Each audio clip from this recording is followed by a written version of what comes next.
Next item is 6F, and I am very pleased to have with us today representatives from the League of Cities to talk about our joint efforts to improve collaboration and communication with our local government partners. And in my view, California's management program is recognized as one of the most effective programs in the nation and the world. And that's because the Coastal Act established a visionary yet a very practical approach to land use planning through local coastal programs. And the Coastal Act envisioned this partnership between the Coastal Commission and the local governments to carry out this visionary law. And I don't say that just because the NOAA federal program manager is here, but because I believe it. Now, with any successful partnership, it must be based on trust, effective communication, and the idea that we are looking out for each other's best interest.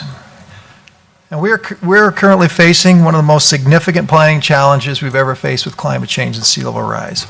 And as you know, the Commission has provided 45 LCP grants totaling some $5 million to 34 local jurisdictions. Some jurisdictions have more than one grant.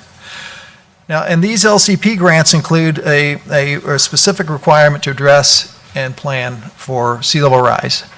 In addition, the Ocean Protection Council has provided $1.5 million in grants to our local government partners for sea level rise adaptation planning. Now, in order to achieve success with these grants and realize updates to LCPs and new LCPs for uncertified areas, it's going to take a true partnership with our local governments, and it's going to require some compromises on both sides to make that happen. Now, of course, along the way, we're going to have some disagreements with our local government partners and others regarding the best planning approach to address this slow-moving emergency as we move forward. And of course, this is expected given the complexity of the issues, the local politics, and just the uncertainty surrounding sea level rise and how sea level rise will affect our communities. You know, my hope is that we can minimize our disagreements and provide both our local government decision makers and the Commission with the best information and policy options so you can make those difficult decisions that lie ahead. And so with that, I'm going to turn it over to Ed Spriggs, the councilman from Imperial Beach, and his team, and so I'm very much appreciative that you're here, so thank you. Thank you very much, Mr. Executive Director, for those great opening remarks, and thank you, commissioners, for giving us the time here and for your service on this very important and demanding body. We can appreciate your commitment and the commitment that's required to do the work that you do. As indicated, my name is Ed Spriggs. I am a member of the City Council for the City of Imperial Beach, and I'm also chair of the League of California Cities Coastal Cities Group, and we again thank you for allowing us here. In full disclosure, I should add that I am an active member of the Imperial Beach Steering Committee addressing the updating of our local coastal program, general plan, and the establishment for the first time of a climate action plan. So my tendency is to get into the weeds on these things, but I'm resisting that, and my colleagues have pulled me back from that precipice. So we're going to keep this very general. Our core message to you today is that the 61 coastal cities in California believe in fostering a collaborative working relationship with you all at the Coastal Commission and the staff. We have worked together intensively internally within the League over the past year to refocus and revamp our group, our Coastal Cities Group. We now have 6 elected leaders who work with the cities in each of your 6 coastal regions. And this leadership committee hopes to work closely with the Commission and staff in areas of common interest. We believe that we are all stewards of the state's coast. The coast is the lifeblood of our cities, of our coastal cities. The Commission's mission, indeed, is to protect and preserve the California coast for, quote, present and future generations, unquote. We share in this mission Our hope is that you will see us as your colleagues on the front lines of addressing and reconciling, very important, reconciling the very real and unique environmental, social, and economic challenges facing our communities. While we know that there may be, as indicated, concerns and points of disagreement from time to time along the way, through mutual respect and a commitment to work together, we hope to partner in accomplishing our shared goals. And with that, I'll turn it over to one of my leadership team colleagues, our vice chair. Thank you very much for having us here, and I'd like to point out that Ed Spriggs and I not only share the same first name, we chose the same tie, which is ocean blue, I believe. I'm Ed Waage, Mayor of Pismo Beach, and also Vice Chair of the Coastal Cities Group. I'm pleased to be here. As Councilmember Spriggs mentioned, we share the same vision of a vibrant coast along California, and local coastal plans, as you know, is the vehicle by which we implement the Coastal Act. It's ground zero for us when we try to implement the act. How are we going to make it work locally?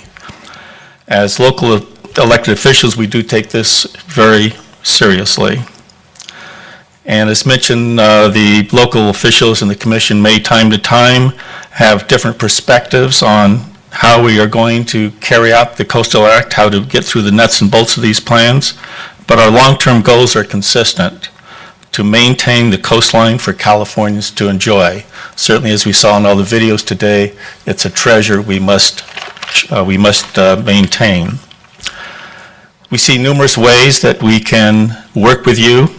For example, we'd like to work with you to ensure that there's sufficient resources for LCP updates. And as Jack mentioned, we're well along in achieving that goal. And also a common understanding of how to work together on these plans. Through the League, we have begun to educate local officials on new information coming from the Commission. We'd also like to continue this and partner with you and your staff as much as possible. We can also provide a channel for information, including meetings, webinars, and other opportunities for the League and the Commission to learn from each other and discuss emerging topics. Thank you, and I'll turn it over to our final speaker. Thanks, Ed, and hello, commissioners and staff. I'll be very brief. I just want to express the League of Cities, Coastal Cities Group appreciation to all the hard work that the Coastal Commission and especially the staff has done.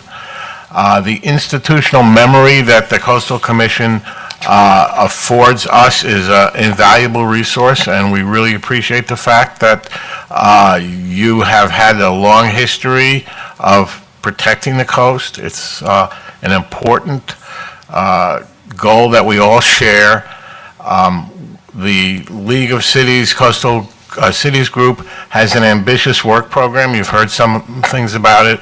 And we look forward to working with all parties involved, the commission, the staff, on implementing the very important goal of protecting our coast. Thank you. Is that it? Thank you very much. I'll close by just saying, I think Vice Mayor Harvey Rarback didn't introduce himself. He is the Vice Mayor of the City of Half Moon Bay. And we're happy if you're interested in asking us any questions. We're at your service. Okay. Are there any questions? I have a comment from Commissioner Padilla. Thank you, Madam Chair. I just wanted to express my appreciation to the League for establishing the subcommittee. I think it's appropriate and timely. I also want to reiterate my gratitude to our very capable Executive Director for really emphasizing this during your tenure as the ED here, that along with the grant funding to move certifications forward, some of which we've all anticipated for decades, this is absolutely the right approach. And so to each of you, certainly as a commissioner that comes from a local government background, even today, I often find myself sometimes facilitating communication between entities, whether they are counties, cities, or ports. and the local offices of the Coastal Commission, because we still have sort of a legacy sometimes of people that are share a common language and don't understand one another. And I think that this approach is an important and vital one, to be able to provide information, effective communication, and understanding, and that oftentimes can resolve 90% of the challenges presented. So appreciate the initiative very much. Thank you, Madam Chair. Thank you, Mr. Commissioner. Thank you. Thank you very much. Is there someone else? Oh, excuse me, No, Commissioner I know, Howell. I know. I listen, Kept changing his mind. I know, I'm fickle. I just want to say that I'm thrilled that this group is active. Thank you for coming to the commission meeting, and I'm hoping that we'll be getting together soon and working forward collaboratively. Thank you. Thank you very much. Great, Likewise. thank you.